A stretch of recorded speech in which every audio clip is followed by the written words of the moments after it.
अस्सलाम वालेकुम व्यूअर्स, कैसे हैं आप? सब खैरियत से हैं? तो आप देख रहे हैं यूट्यूब पर होम्यो टिप्स चैनल। मैं हूं होम्यो डॉक्टर अकरम बाजवा। आज हम जानते हैं सिगरेट नोशी को छोड़ने के लिए कामयाब दुआ के बारे में।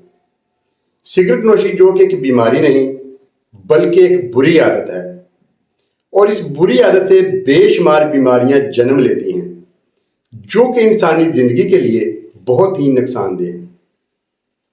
सिगरेट नोशी से पैदा होने वाले गले के अमराज, हलक की खराश, सांस की नाली और फेफड़ों का कैंसर हो जाना, मैदे की खराबी, टीबी होना, दिल के अमराज और ब्लड प्रेशर हाई होना, शरीयानों और वरीदों में सख्ती, घुटन का एहसास, सर दर्द और असाबी कमजोरी।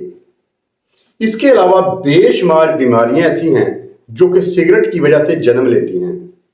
तो इन तमाम अमराज के खात्मे के लिए और सिगरेट नोशी को छोड़ने के लिए हमारी आज की दुआ बहुत ही फायदेमंद है।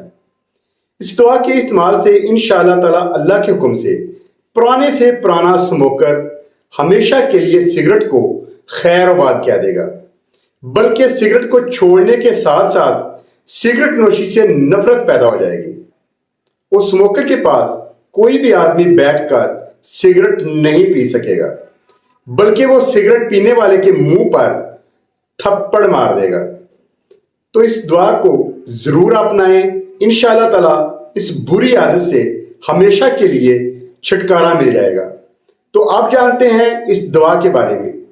ये दुआ है दोस्तों होम्योपैथिक। होम्योपैथिक में वैसे तो बेशुमार अद्वियात हैं जो कि सिगरेट नोशी को छुड़ाने के लिए अच्छी हैं। आपकी आसानी और सहूलत के लिए हमने ऐसी दुआ को मुंतखब किया है जो कि आपको हर जगह से आसानी से मिल जाएगी। तो ये दुआ है दोस्तों रैक्स कंपनी का 87 नंबर। इसके 15 से 20 कतरे आधा कप पानी में मिला के दिन में 3 दफा पिए। इंशाअल्लाह ताला अल्लाह के हुक्म से पुराने से पुराना स्मोकर हमेशा के लिए सिगरेट को खैर-ओ-बाद किया देगा, सिगरेट को छोड़ जाएगा। दुआओं में याद रखिएगा। बहुत शुक्रिया। वस्सलाम, डॉक्टर अकरम बाजवा।